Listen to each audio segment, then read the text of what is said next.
la prédication pendant ce temps conduit par la jeunesse. Au Galero, le berger Jules, il vient de Brazzaville. En fait, nous on pensait qu'il est ici, il vient de Brazzaville. Il est accompagné de son épouse Gloria. Est-ce que nous pouvons les acclamer avant qu'ils s'avancent?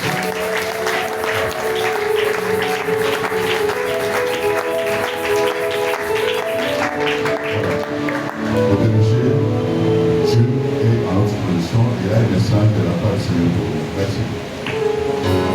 Merci beaucoup. Est-ce qu'on peut acclamer pour le Seigneur?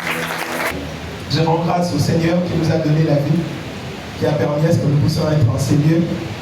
Et je dis merci à Papa Laurie qui a accepté que nous soyons invités. Il ne me connaissait pas.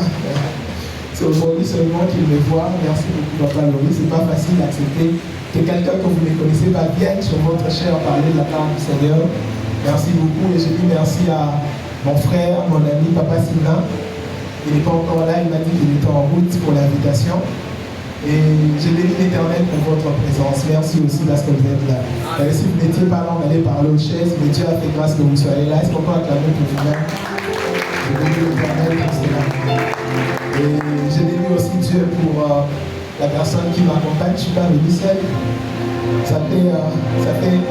Hier, ça faisait 12 ans depuis qu'on marche ensemble, jour pour jour, 12 années. Mais le mois prochain, on va faire 6 ans de mariage. Depuis qu'on est marié, donc je suis marié à une seule femme, sans intention de me séparer d'elle, jusqu'à ce que le Seigneur me reprenne. Est-ce qu'on peut saluer ma femme, Gloria? Vous pouvez prendre le livre, nous allons lire le psaume 115.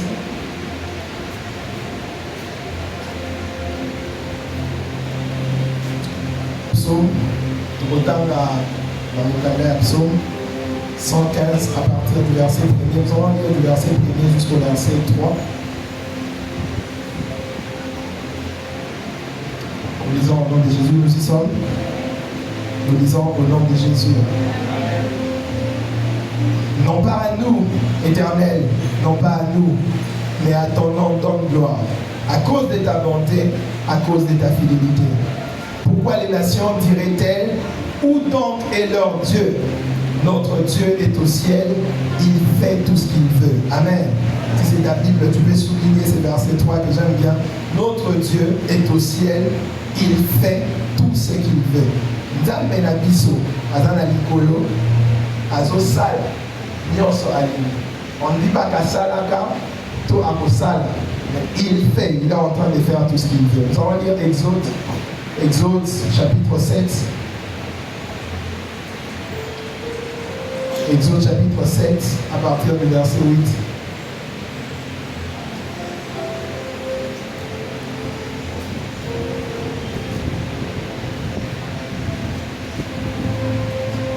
Nous lisons au nom de Jésus. Exode chapitre 7, à partir du verset 8 jusqu'au verset 13. Nous lisons au nom de Jésus. L'Éternel dit à Moïse et à Aaron, si Pharaon vous parle et vous dit, faites un miracle, tu diras à Aaron, prends ta verge et jette-la devant Pharaon, elle deviendra un serpent. Moïse et Aaron allèrent auprès de Pharaon et ils firent ce que l'Éternel avait ordonné. Aaron jeta sa verge devant Pharaon et devant ses serviteurs, et elle devint un serpent. Mais Pharaon appela des sages et des enchanteurs, et les magiciens d'Égypte, eux aussi, en firent autant par leurs enchantements. Ils jetèrent tous leurs verges, et elles devinrent des serpents. Et la verge d'Aaron engloutit tous leurs verges. Le cœur de Pharaon s'endurcit, et il n'écouta point Moïse et Aaron, selon ce que l'Éternel avait dit. Amen. Il a été demandé de nous parler. On a dit que dans la période, on est en train d'exploiter le thème qui est « À ton nom donne gloire ». C'est la pensée qu'on est en train d'exploiter pendant ces mois jusqu'à arriver à notre symposium qui aura lieu, je crois, à partir de la semaine prochaine. Mais pour ce qui me concerne, il m'a été demandé de rester dans cette pensée-là. J'ai prié pour que le Seigneur me donne la pensée. J'ai écrit, je me rappelle, hier à la nuit, je disais à ma femme, j'avais déjà fini d'écrire le message que je devais apporter Mais j'ai comme l'impression qu'il y a quelque chose qui manque. Alors je suis parti prier encore cette nuit. J'ai prié, le Seigneur m'a changé encore de pensée. Et c'est là que j'ai reçu ce texte. La pensée qui m'a été donnée et que j'aimerais annoncer ce soir, c'est comme une parole, une déclaration, une annonce qui vient de Dieu pour quelqu'un. C'est que Dieu sait glorifier son nom. C'est les sous-termes que nous allons exploiter ce soir. Dieu sait glorifier son nom. Nzambe na biso ayebi kopesa kombo na ye lokumu. Nzambe na biso ayebi kopesa kombo na ye nkembo. Dieu sait glorifier son nom. Quand vous lisez ce psaume 115, j'ai essayé de lire un peu, comprendre l'historique autour de ces psaumes, qui est l'auteur, j'ai cherché. Ces psaumes fait partie de ce qu'on appelle les grands Hallel, les grands Alléluia. Ce sont les psaumes que les Juifs généralement proclament dans les moments solennels. Parce que c'est parmi les psaumes auxquels ils accordent plus d'importance. Parce que ces psaumes mettent en exergue la grandeur de Dieu. Et quand vous commencez à lire ces psaumes dans son contenu, à partir du verset 1er jusqu'à la fin, il y a une comparaison, comme s'il y avait une certaine comparaison entre Dieu et les idoles que les autres peuples étaient en train d'adorer. À partir du verset 1er, non pas à nous, à ton nom, donne gloire. Mais pourquoi les autres peuples diront, où est leur Dieu? Notre Dieu est au ciel, il fait tout ce qu'il veut. Et là maintenant on commence à parler des idoles. Eux ils adorent des idoles qui ne bougent pas, qui ne réagissent pas, qui n'agissent pas. On parle de ce que les idoles que les autres étaient en train d'adorer. bazokumisa bikeko oyo basali na maboko mais bikeko wana eza na pema te, bikeko wana esalaka eloko te, mais ils passent leur temps en partant vers les bikeko. C'est comme si on est en train de faire une comparaison. Et de cette comparaison, on veut démontrer que notre Dieu est différent de ces idoles. Notre Dieu est différent de tout ce que les gens se mettent à adorer ou tout ce que les gens se mettent à louer. Et en continuant, on dit maintenant notre Dieu, qui n'est pas comme les idoles, il agit. Dans ses actions, il demeure au ciel, il fait tout ce qu'il veut. En d'autres termes, quand il s'agit de notre Dieu, les problèmes des capacités ne se posent pas. Quand il s'agit de notre Dieu, c'est un problème de volonté. C'est pas comme moi, quand tu viens vers moi aujourd'hui, tu me demandes est-ce que je peux avoir 10 dollars ou 5 000 francs. Je te dirais, je vais évaluer dans mes capacités si je peux avoir 5 ou 10 dollars pour te donner. Ça, il s'agit de moi. Donc, tous les problèmes qui se présentent devant moi, je les évalue. Ma réaction dépend de mes capacités. Est-ce que tu peux me donner 1 million de dollars? Je dirais que mes capacités sont limitées. Je n'ai pas d'argent, je ne peux pas résoudre ce type de problème. Si quelqu'un vient ici et me dit qu'il a le sida, est-ce que tu peux soigner ce sida? Si j'étais un médecin, je lui dirais, j'ai fait 8 ans d'études de médecine, mais malgré toute la science que j'ai apprise, je n'ai pas les capacités de résoudre le problème de ta maladie. Ça, c'est à mon niveau. C'est comme ça que les hommes réagissent et les autres choses que les gens peuvent aller adorer. Mais quand il s'agit de notre Dieu, ce n'est pas un problème de capacité. Pour notre Dieu, les problèmes de capacité ont déjà été résolus parce qu'il est capable de tout faire. Notre Dieu a tous les moyens, toutes les possibilités pour résoudre tous les problèmes qui se présentent devant lui. Les hommes disent même qu'il est celui qui a des solutions illimitées pour des problèmes limités. Ce ne sont pas les problèmes qui dépassent en quantité. Les capacités de Dieu sont tellement ébellées que lorsqu'on vient avec nos problèmes au devant de lui, les problèmes sont petits. Parce que notre Dieu a tout fait. Il n'y a rien qui peut les limiter. Mais pour ce qui les concerne, le problème se passe au niveau de sa volonté. Soka lingi asali, soka lingi asalite. C'est pourquoi un jour, lorsque les disciples de Jésus essayaient de chasser un démon, c'est un enfant, il n'arrivait pas. Quelqu'un vient, il dit à Jésus, le père de l'enfant, il dit, si tu le peux, guéris. Le Seigneur lui demande, oh, si tu le peux. Non, je n'ai pas un problème de possibilité. J'ai seulement un problème de vouloir. Parce que le problème des possibilités, je l'ai déjà résolu.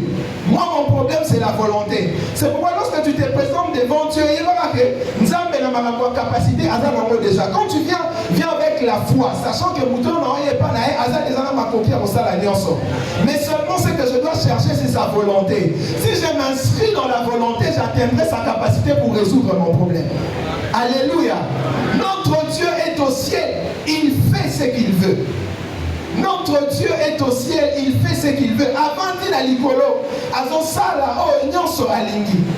Et les psaumes maintenant continuent. Maintenant, à la réaction de ce que Dieu est, la Bible nous dit, vers la fin, vous allez lire à la maison, la Bible nous dit, ce ne sont pas les morts qui les célèbrent, ce sont les vivants. On a regardé notre Dieu, nous nous sommes rendus compte qu'il est différent des idoles, que lui, il a les capacités, que lui fait ce qu'il veut, rien ne peut les limiter, alors nous les louons. Je vais dire à quelqu'un, il faut apprendre beaucoup Bitantan. J'étais en train de suivre en venant avec ma femme et dans la voiture, j'ai mis les chauffeurs, il a mis une chanson qui me bénit ces derniers temps. C'est parmi les chansons que j'ai pris avec, peut-être à la fin qu'on pourra chanter. Il y a la sœur qui dit ma problème n'a rien à bosser ni nan. On a tellement de problèmes, parfois en pensant à nos problèmes, nous oublions ce que notre Dieu est. Alors que lorsque tu fais abstraction de tes problèmes, parfois tu réalises la grandeur de ces dieux-là. Et lorsque tu commences à les louer à sa grandeur, en oubliant tes problèmes, Dieu déploie ses capacités pour finir tes problèmes. Vous savez, parfois nos problèmes deviennent une distraction pour empêcher l'œuvre de Dieu dans notre vie. Solution à ça, mais on met tellement de choses pensées dans nos problèmes, ils ont retardé l'action de Dieu. Apprenons à louer Dieu même quand il n'a pas encore fait. Alléluia. Apprenons à chanter la gloire de Dieu même quand il n'a pas encore fait. Et on est donc dans ces contextes-là. Mais quand je suis en train de prier, comme je le disais, Dieu m'a amené dans ces textes à nous parler ce soir dans une idée de... C'est comme s'il y a une idée de confrontation. Vous voyez, il y a déjà la comparaison entre Dieu et les idoles. On essaie de comparer, même si on ne peut pas comparer. Notre Dieu est incomparable. Il n'a pas de pareil. Mais pour essayer d'expliquer la manière des hommes, on essaie de faire ces parallélismes pour qu'on Nzambe à l'équipe. Et le premier texte où notre thème est tiré dit « À ton nom, donne gloire ». Mais pourquoi le nom? Pourquoi le nom? Vous savez, le nom fait partie des éléments de l'identification d'une personne. Aujourd'hui, quand on veut parler de l'identité de moi, pour qu'on dise que je suis différent, bon, pas de ma soeur parce qu'elle est femme.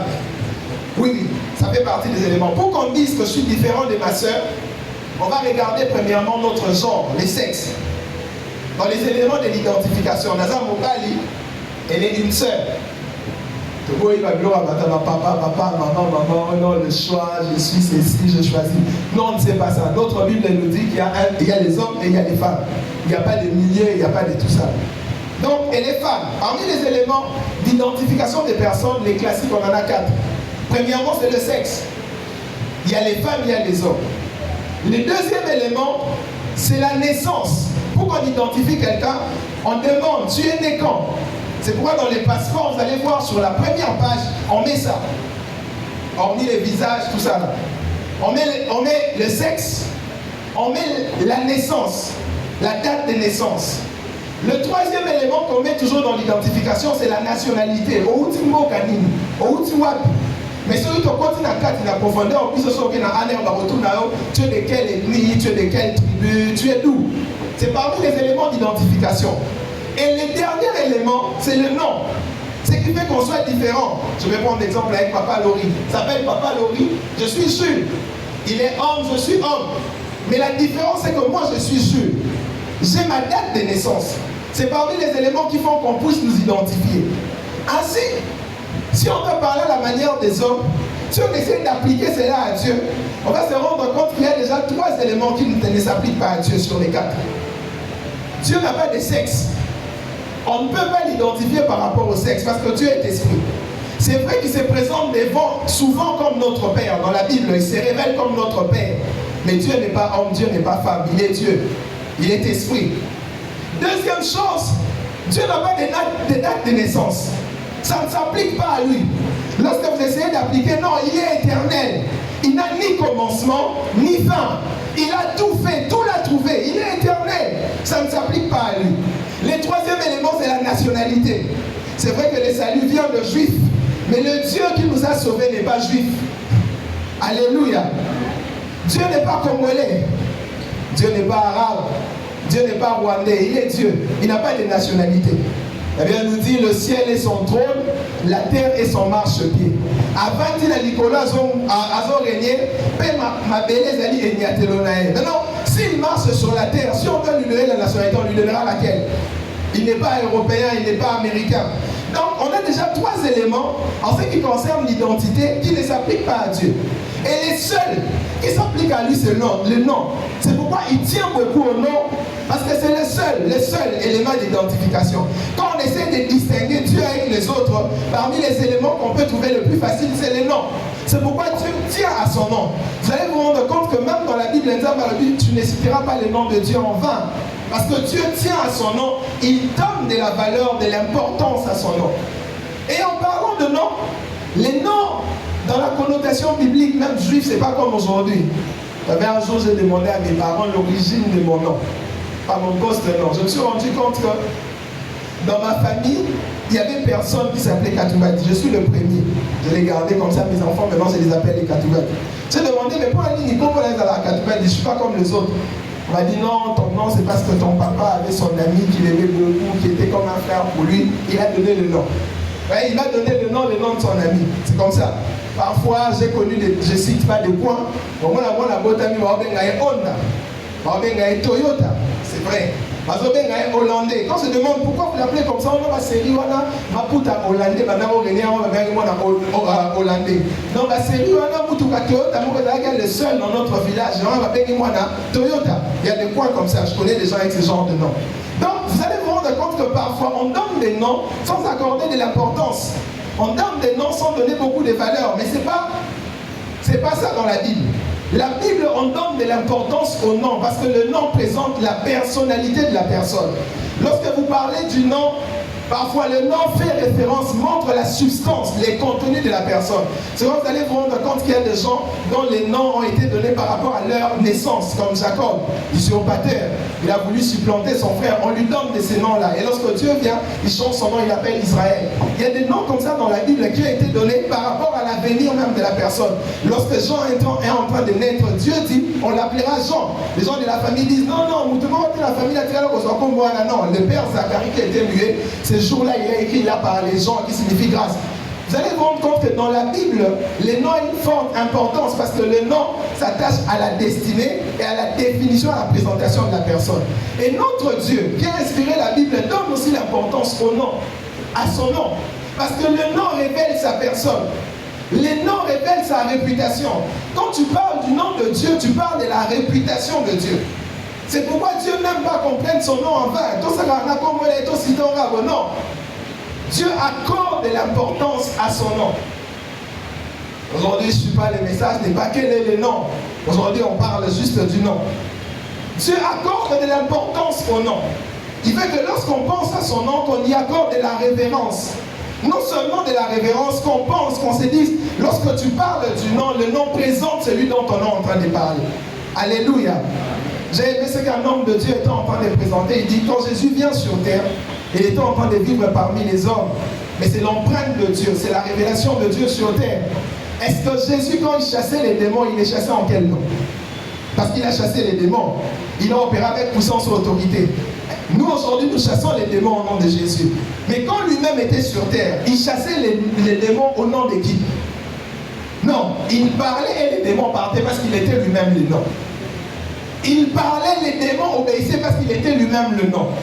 Il parlait, la maladie partait parce qu'il était lui-même le nom. Le fait que sa présence soit là, sa présence est en train de révéler le nom. Et quand il part, il dit, je vous laisse le nom. Comme ça, quand vous serez en train d'opérer avec mon nom, ça sera en train de révéler ma personne, m'engager dans ce que vous faites et vous aurez les résultats. Alléluia. C'est pourquoi il faut donner de l'importance et croire au nom de Dieu. Vous savez, quand Pierre et Jean se présentent devant ces paralytiques, devant les temples, ils viennent et lui disent, je n'ai ni or, je n'ai ni argent ni or, mais ce que j'ai, je te les donne. Au nom de Jésus, lève-toi. Et quand on leur demande comment vous avez fait cela, ils disent, oh non, c'est notre foi dans le nom. Jésus ne leur avait pas laissé l'argent. Jésus ne leur avait pas laissé un compte en banque. Jésus ne leur avait pas laissé une formule magique. Non, c'est ok, si place moi résoudre ma problème. Non, Jésus leur avait laissé les noms. Ainsi, lorsqu'ils étaient en train de citer les noms là, les noms impliquaient directement Dieu. Alléluia. Amen. Les noms impliquaient directement Dieu. Et Dieu disait, parce que mon nom est cité là-bas, avec reconnaissance, avec autorité, avec appartenance, je dois entrer dans cette affaire parce qu'il s'agit de mon nom. Alléluia. J'ai vu des pères chasser leurs enfants de leur maison. On l'a engrossé, papa Siliki. Il ne la chasse pas parce qu'on l'a engrossé. Il dit, parce que le nom. Si les hommes peuvent donner de l'importance au nom comme ça, combien plus forte raison notre Dieu. Et les textes nous disent, à ton nom, donne gloire. J'étais en train de dire au début, la pensée que Dieu m'a demandé d'annoncer à quelqu'un ce soir, c'est que notre Dieu sait glorifier son nom. Alléluia. Est-ce que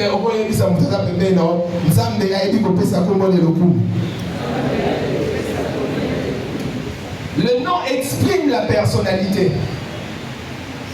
Le nom présente les attributs de Dieu. Quand vous parlez du nom de Dieu, c'est pourquoi dans la Bible, lorsqu'il parle, il dit, vous m'appellerez Jéhovah Jireh, le Dieu qui pourvoit. Les jours où il se manifeste comme Jéhovah Jireh, il ne se manifeste pas comme Jéhovah Jireh, après il part, non. C'est après avoir fait quelque chose qui ressemble à la substance de ces noms-là qu'on commence à l'appeler comme ça. C'est parce qu'il avait pourvu sur cette montagne-là en donnant un bélier, qu'il avait substitué à Isaac, que ce jour-là, on a commencé à appeler le Dieu qui pourvoit. Alléluia. Quand Dieu manifeste son nom, c'est qu'il est prêt à réagir tel que le nom se présente. Quand Dieu manifeste son nom, c'est qu'il est prêt à manifester la substance de son nom. Et les textes commencent par ce qui est comme une prière. À ton nom donne gloire. Nakombo na yo pesa lokumu. Nakombo na yo pesa kengo. Kombo na yo eyo kisamasonité. À ton nom donne gloire. La première chose que je voudrais dire à quelqu'un ce soir, c'est que Dieu n'a pas besoin d'aide pour donner gloire à son nom. Nzambe azala posa to sunga ete. Nzambe azala na posa ali sungite pesa apesa kombo na eloku. Vous savez, parfois nous pensons que Dieu glorifie son nom parce que nous nous prions. Parfois nous pensons que Dieu glorifie son nom parce que nous sommes là. Parfois nous pensons que Dieu glorifie son nom parce qu'il a fait la terre. Non, il n'a pas besoin de tout ça pour glorifier son nom. Le fait qu'il soit Dieu et que son nom soit là suffit pour que son nom ait la gloire. Il n'a pas besoin d'aide. Quand vous lisez la Bible, dans 1 Samuel, à partir du chapitre 5, au chapitre 5, à partir du verset 1er, on nous raconte une histoire. Dans le chapitre 4, on nous dit que les Israélites étaient en train de combattre avec les Philistins. Bitouma, les Israélites, c'était à une époque où il y avait une certaine déchéance dans le temple parce que les fils d'Élie étaient en train de mal se conduire.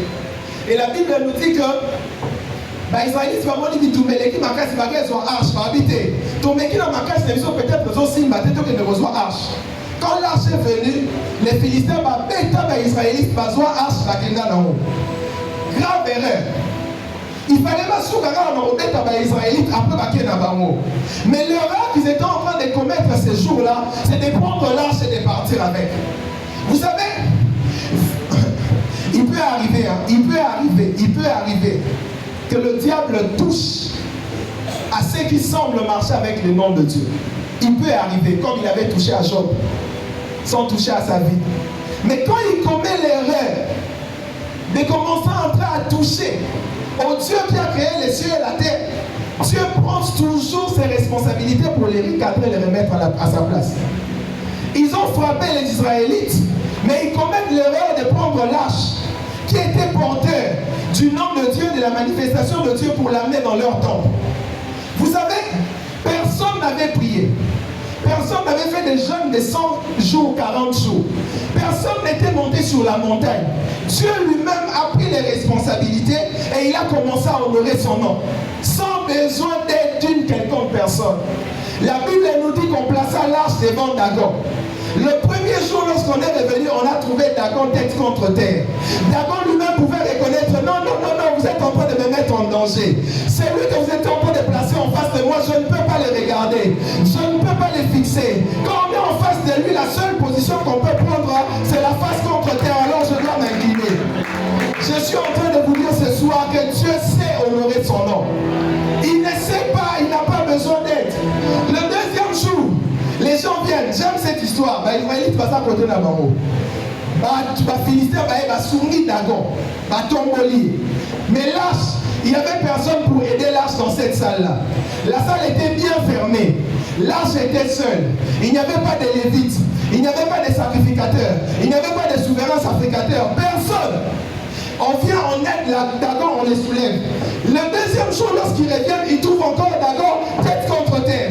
Dagon a dit, je vais encore m'incliner. Les Philistins ne comprennent pas. Ils viennent encore aider Dagon. Le troisième jour, il a des mains qui l'aident à se tenir debout. Je vais lui enlever les mains, je vais lui enlever la tête, comme ça il n'aura pas de moyen de tenir et vous n'aurez plus la capacité de les faire tenir debout. Lorsqu'ils sont revenus ces jours-là, ils ont trouvé Dagon, la tête à côté, les bras à côté, il lui est resté que les troncs. Alléluia. Je suis venu dire à quelqu'un ce soir, quand Dieu honore son nom, il ampute l'ennemi de ce qu'il est en train de le faire tenir debout. Vous savez, il y a des gens pour qui se tiennent debout. Quand Dieu entre dans ta vie pour honorer son nom, il vient et lui enlève ce qui fait sa force pour le mettre par terre. Peut-être que tu as des problèmes au bureau. Il y a quelqu'un qui a des relations, qui connaît un tel autre, ça fait sa force. Et aujourd'hui, il est en train de te tenir tête. Je suis venu te dire, quand Dieu sera en train de glorifier son nom dans ta vie, il va d'abord commencer par lui amputer de ce qui fait sa force. Pour lui montrer que lui, il est Dieu, il fait ce qu'il veut.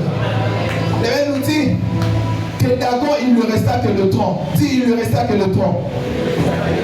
Mais ce qui m'étonne, c'est que la Bible nous dit, à partir de ces jours-là, les prêtres de Dagon ne mettaient pas leurs pieds là où Dagon était laissé comme ça. Une loi a été créée à cause de ce que Dagon avait subi. Ils n'entraient plus avec leurs pieds pour piétiner cet endroit. Je suis venu te dire, quand Dieu honore son nom, il laisse tellement de traces dans les corps de l'ennemi que cela va demeurer à perpétuité. Ils auront les souvenirs. Vous savez, chaque jour quand les prêtres étaient en train d'entrer, ils se rappelaient, qu'on les rappela Souanate. Nous continuons Dagon à Fukamakiwana. Il lui était resté que le tronc. Non, non, ne passe pas là-bas. Je suis venu te dire ce soir que Dieu va laisser les traces dans les corps de l'ennemi. Zamba retire des traces dans les corps de l'ennemi.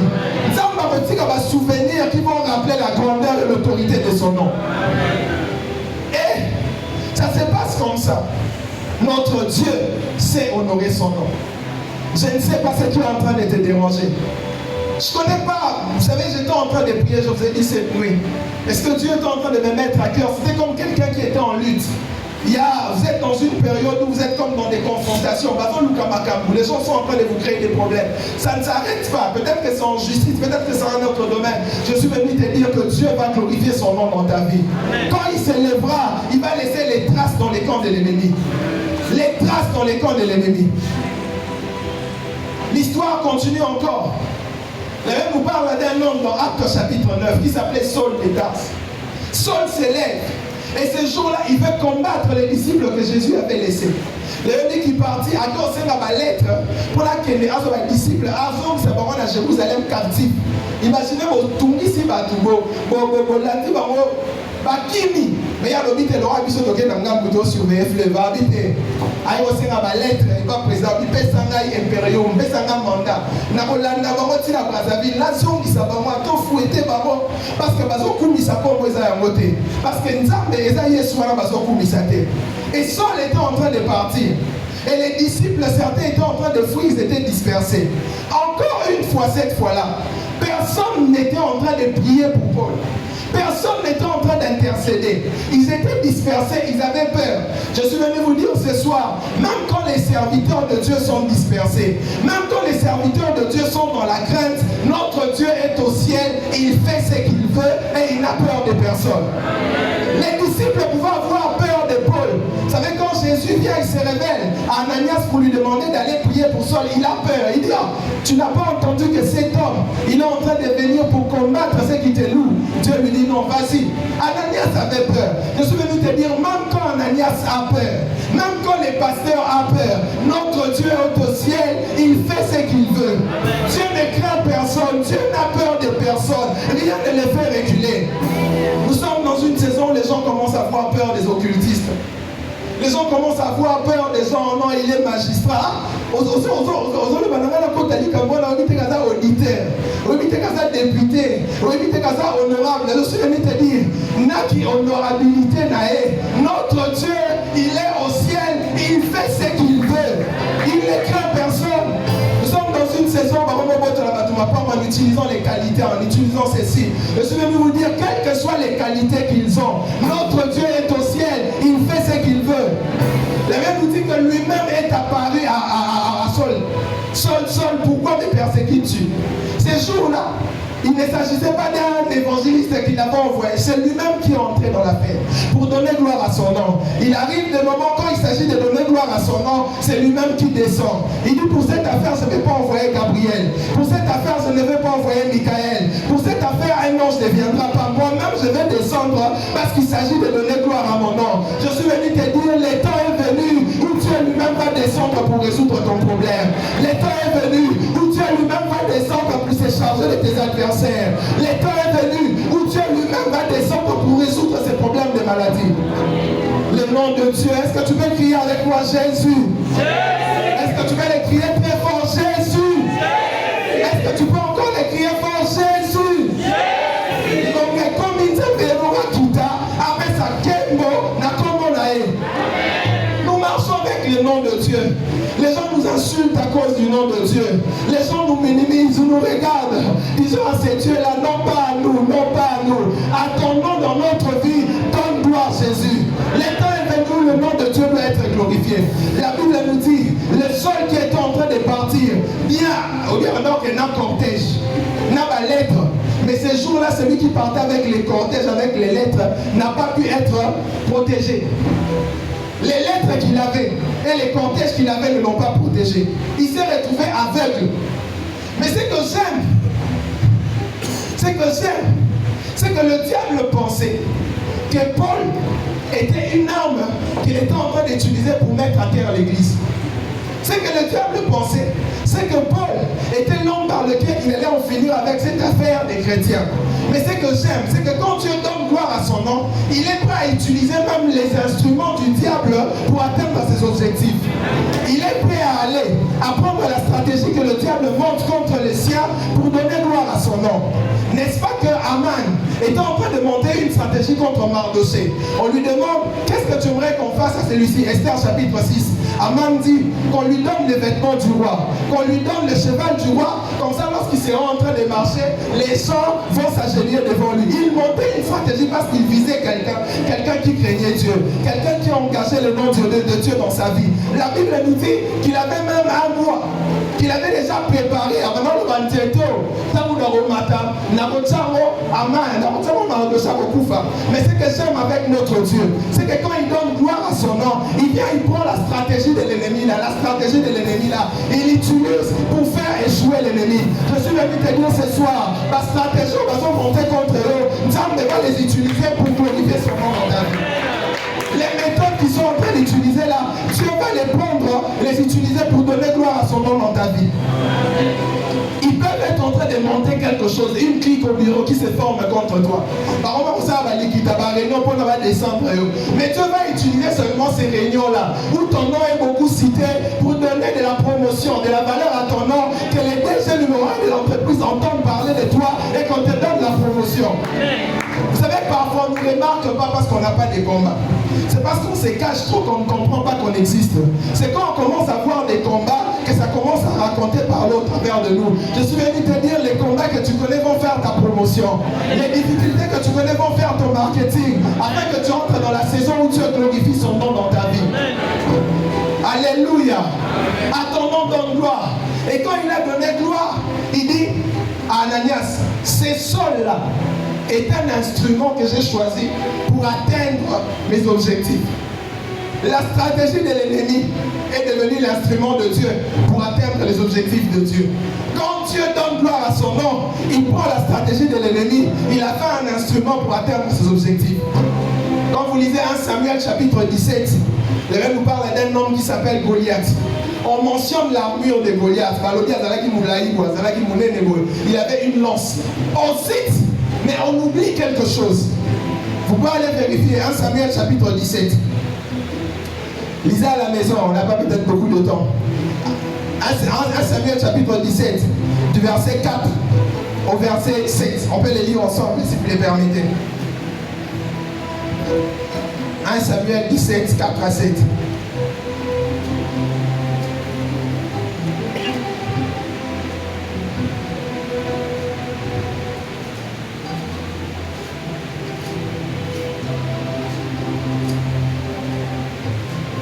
Nous lisons au nom de Jésus. La Bible nous dit: un homme sortit alors du camp des Philistins et s'avançant entre les deux armées. Il se nommait Goliath, il était de Gath et il avait une taille de 6 coudées et un épan. Sur sa tête était un casque de rein et il portait une cuirasse à écailles du poids de 5000 cycles de rein. Il avait aux jambes une armure de rein et un javelot de rein entre les épaules. Les bois de sa lance étaient comme une ensouple de tisserand et la lance pesait 600 cycles de fer. C'est lui qui portait son bouclier, marchait devant lui. On cite les armes de Goliath, on cite tout ce qu'il avait, mais on ne cite pas une chose, la chose qui a coupé sa tête. Lorsque vous lisez cette histoire, la tête de Goliath n'a pas été coupée avec la lance. La tête de Goliath a été coupée avec l'épée. Mais l'épée qui a coupé la tête de Goliath était entre les mains de qui? De David. Parfois, l'ennemi montre une stratégie qui s'appelle l'épée. Il forge, il forge, il forge.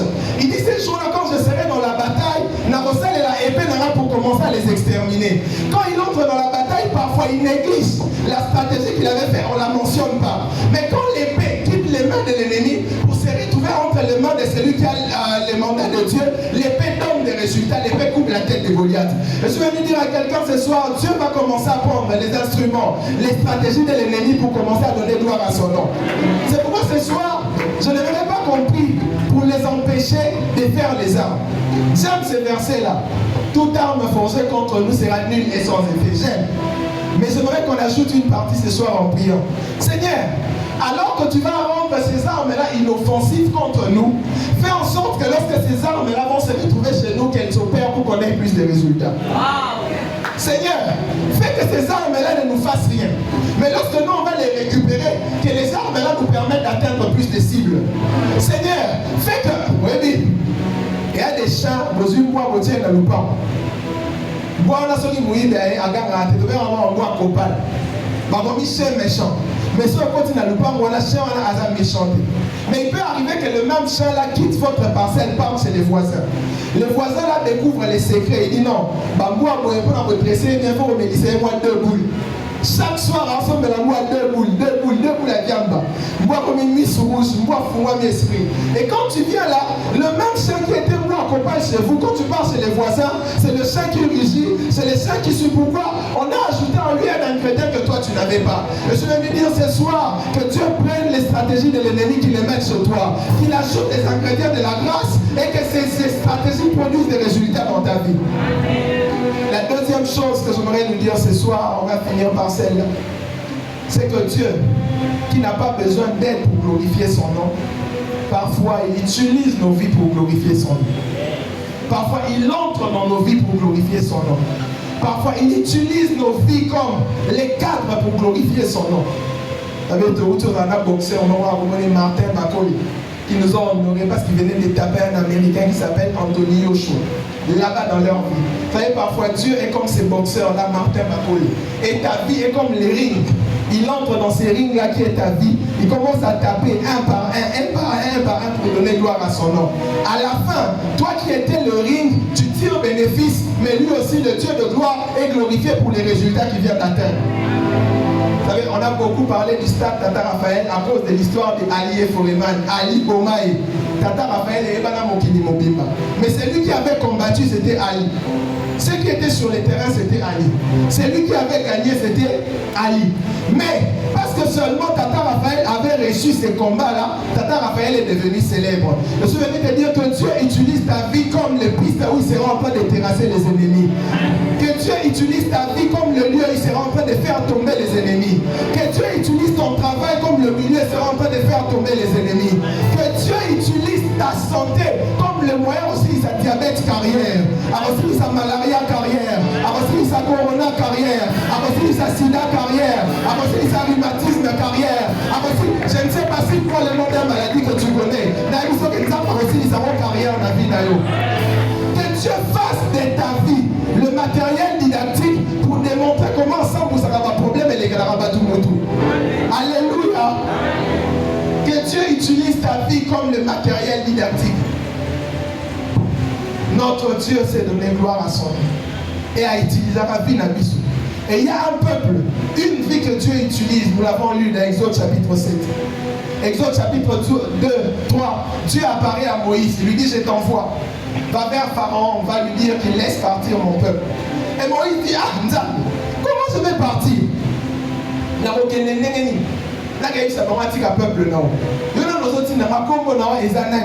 Il a fait quelque chose de spectaculaire. Il dit, quand tu vas partir, je suis.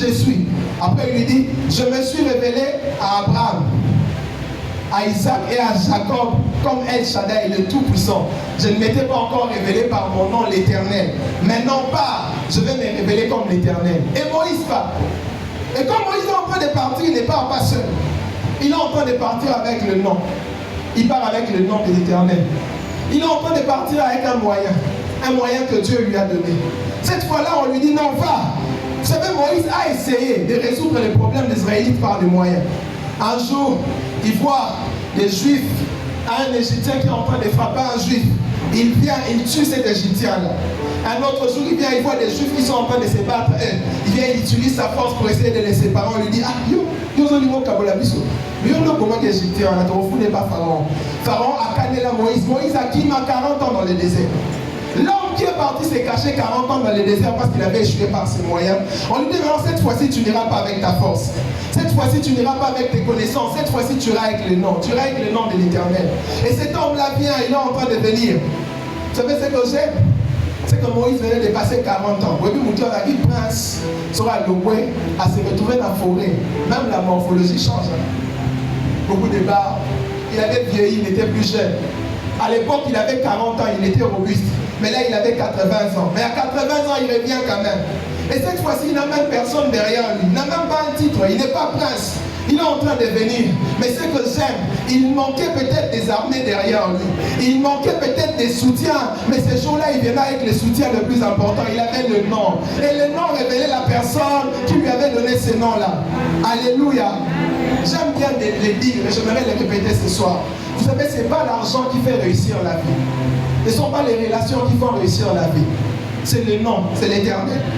J'ai vu des gens partir avec l'argent échouer. Mais j'ai vu des gens partir main vide, mais avec Dieu réussir. N'est-ce pas que la Bible nous dit les fils prodigues quitter la maison de son père après que l'héritage soit partagé avec beaucoup de biens. Il venait d'avoir l'héritage. Il est parti, il a échoué sa vie. Ce n'est pas l'argent qui fait réussir mon frère. Il est rentré près de lui. Mais je connais un homme qu'on appelle Jacob.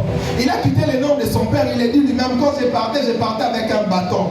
Mais il arrive à un endroit qui s'appelle Luz, qui s'appelle Bethel. Il fit une prière alors qu'il avait la tête sur les rochers. Il dit, si tu es avec moi, si tu me bénis, quand je reviendrai, je te redonnerai la dîme de tout. Ce jour-là, lorsque Jacob était en train de revenir, il était parti avec un bâton. Mais parce qu'il était parti avec l'Éternel, la même nous dit qu'il formait un camp, 2 camps, 3 camps. Il avait des enfants, il avait des troupeaux, il avait des bœufs. Le jeune prodigue qui est parti avec l'argent a échoué. Mais Jacob qui est parti avec l'Éternel a réussi. Et je vais te dire ce soir, engage-toi avec l'Éternel. Pars avec le nom de Dieu, tu vas réussir. Pars avec le nom de Dieu, tu vas réussir. Ne t'appuie pas sur tes relations. Ne t'appuie pas sur tes connaissances. Ne t'appuie pas sur ce qui est sur terre, c'est éphémère. Les gens échouent avec les armées, mais il y a ceux qui échouent, qui réussissent avec le nom de l'Éternel. Le nom de l'Éternel fait réussir là où les autres échouent. Le nom de l'Éternel fait réussir là où les autres échouent. Il avait Dieu. Et Moïse arrive. Quand il arrive, il vient avec un secret. Dieu lui dit, quand tu te présenteras devant Pharaon, s'il part, demande à Aaron de jeter son bâton, le bâton deviendra un serpent. Et Dieu le lui avait déjà montré. Dans cette histoire, Moïse arrive quand même avec le bâton. Vous savez, parfois, nous, dans notre vie, le nom de Dieu n'est pas glorifié parce qu'on se cache. On refuse le défi. Parce qu'on se cache, on refuse parfois les affrontements et les confrontations. Parce qu'on se cache, on refuse parfois de s'exposer. Alléluia. Et je vais dire à quelqu'un ce soir, là où tu travailles, ne te cache pas, expose-toi. Montre que tu es le nom de Dieu, travaille. Dans cette entreprise-là, on dit que tu te pars avec ton CV, ne te cache pas. Amène les CV. Alléluia. Alléluia. La Bible nous dit qu'ils vinrent, qu'ils se présentèrent devant Pharaon avec son frère Aaron. Et qu'est-ce qu'ils font? Aaron a jeté les bâtons par terre. Les bâtons devenaient un serpent. Il y a les gens qui ont le nom de Dieu ici. Il y a les gens qui ont reçu le nom de Dieu ici. Mais le problème avec vous, c'est que vous n'exposez pas le nom de Dieu, vous les cachez. Vous les gardez pour vous, c'est pourquoi le nom de Dieu paraît être inefficace dans votre vie. Vous savez, si Aaron n'avait pas jeté les bâtons n'allaient pas devenir un serpent. Il fallait qu'il les jette pour que ça devienne un serpent. Parce que Dieu ne pouvait pas permettre que les bâtons deviennent un serpent dans les mains d'Aaron. Il va être comme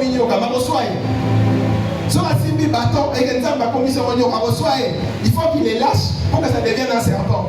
Parfois, nous ne voyons pas certains résultats parce que nous gardons beaucoup nos bâtons avec nous. C'est que Dieu m'a envoyé dire à ce soir à quelqu'un, il va manifester son nom dans ta vie, la gloire de son nom. Mais c'est qu'il te demande, jette ton bâton, expose-le, manifeste-le, exerce ce potentiel que Dieu t'a donné. Expose cette intelligence. Tu as un diplôme que tu caches beaucoup. Révèle ces diplômes-là. Tu as des talents, des choses que Dieu t'a donné. Expose ces choses-là. Alléluia. Vous savez, les noms de Dieu, parfois, quand on parle de ces choses, c'est comme si tu remets ta Bible au moins fidélité qu'on ne vit pas. Les noms de Dieu les fait. J'ai un témoignage ici, une collègue de la promotion qui est devenue docteur, PhD, elle est jeune. Elle est comme nous dans la trentaine, mais elle est devenue PhD. C'est vrai qu'elle a trouvé à 65, à 70, mais a exposé le nom de Dieu dans sa trentaine. Aujourd'hui, elle est PhD. Alléluia. Le nom de Dieu a la capacité de te donner tout ce que les autres tiennent tard. Le nom de Dieu a la capacité de te donner des résultats en avance là où les autres prennent pour les avoir. Le nom de Dieu. Le nom de Dieu. Je travaille dans une entreprise où les gens me demandent comment tu as fait pour arriver ici. Pas plus tard qu'aujourd'hui, quelqu'un me demandait, mais comment tu as fait? Mais comment tu es expat? Comment tu as fait? Dans cette structure, pour arriver dans cette position-là, il faut. Je lui ai dit non, ce n'est pas moi, c'est le nom de Dieu. Le nom de Dieu a la capacité de nous ouvrir les forces, les portes là où le diplôme ne peut pas nous ouvrir. Vous savez, je vais vous dire la vérité, mon père n'est pas diplômé. Mon père est seulement diplômé. J'aime beaucoup mon père. Il s'est battu toute sa vie, il s'est consacré, il a donné tous les moyens qu'il fallait pour que j'étudie. Mon père n'est jamais sorti de la RDC. J'aime beaucoup mon papa. Mais le nom de Dieu m'a donné un diplôme de gradure, m'a donné un diplôme de licence, m'a donné un master que mon père n'avait pas, que peut-être lui ne pouvait pas me donner. Le nom de Dieu me donne des positions que sur une relation, papa les relations de mon papa étaient limitées. Mais le nom de Dieu me les donne. Le nom de Dieu, le nom de Dieu. Je ne vous parle pas de fiction. Je suis venu parler d'un convoi, mais le nom de Dieu. Vous savez, il y a des maladies au côté de votre hôpital où les médecins touchent la tête et les calibisos. Mais quand on vient devant le nom de Dieu, et s'il le nom de Dieu. D'ailleurs, lui, ce jour-là, il jette. Les bâtons deviennent un serpent. Dans cette histoire, ce qui me fait rire, c'est que Pharaon, il y a pas mis sa batounae, avec les bâtons ont été changés en serpent, changez aussi les vôtres.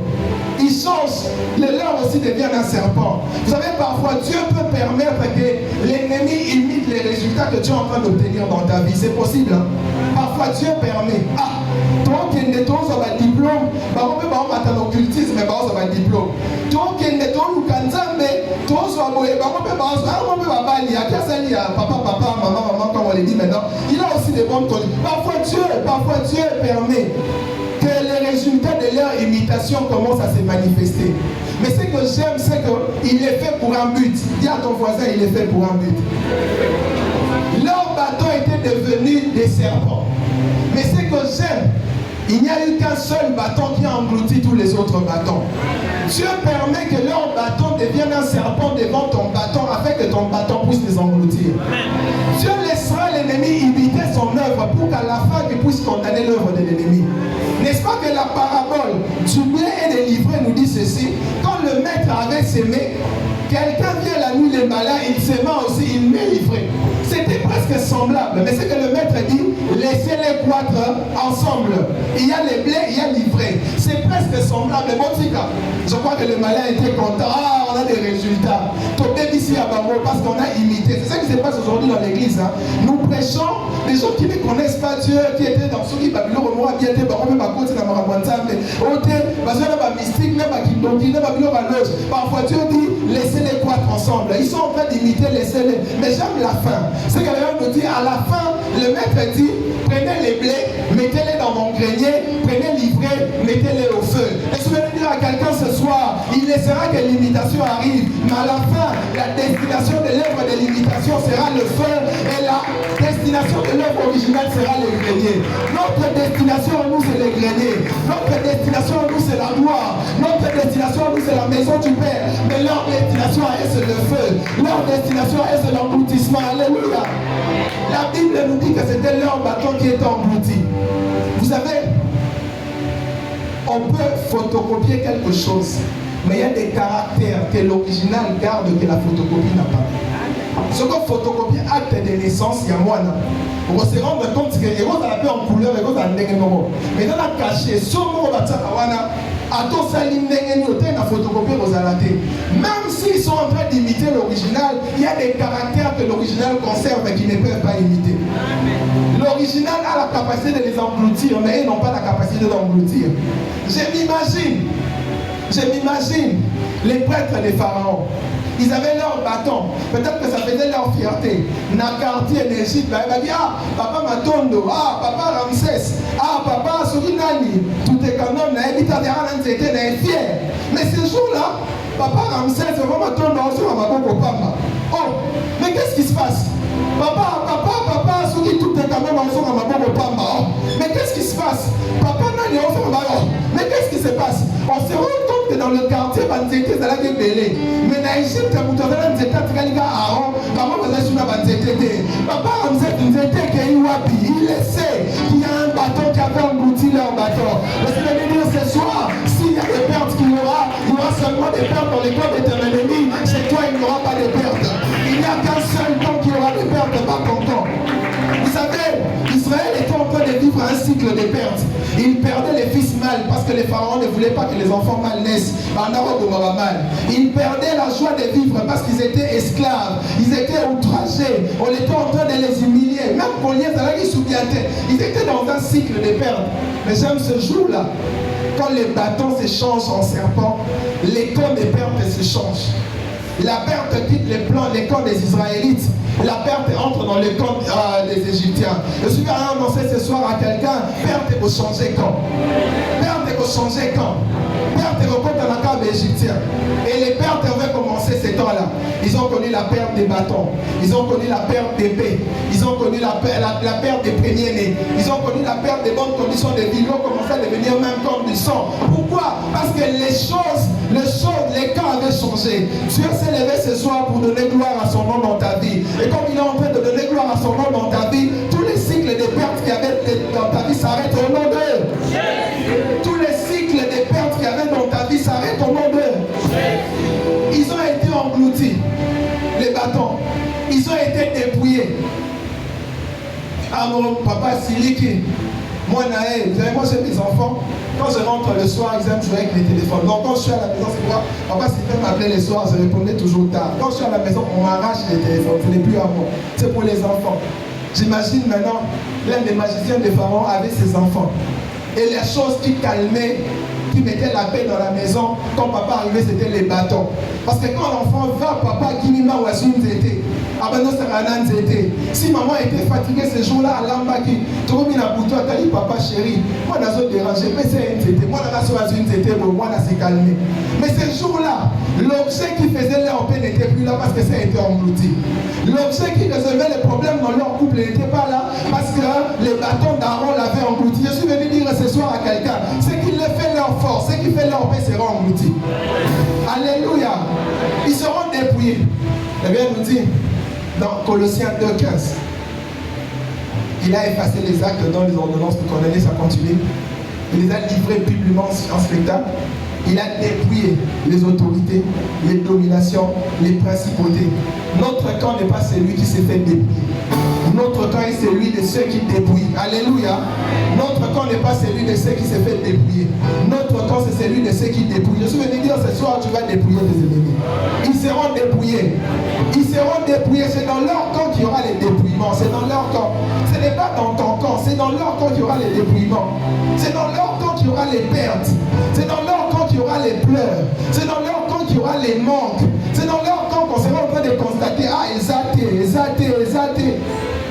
Parce que Dieu s'est décidé de glorifier son nom. Est-ce qu'on peut acclamer le Seigneur? Est-ce qu'on peut se bénir de vous ce soir? J'aimerais qu'on élève le nom de Dieu. On va chanter ces chants. Et après, nous allons un peu prier pendant 5 minutes. Je vais remettre le micro. Ma femme peut m'aider à chanter. J'aimerais qu'on les chante de tout nos cœurs. Témoignage nana, okoma témoignage nana, témoignage nana, okoma témoignage nana. Isolo ya binana ya kati, isolo témoignage nana, retrouver la binana, isolo témoignage. Rakambo na mete la motote o.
Est-ce qu'on peut célébrer le nom de Jésus?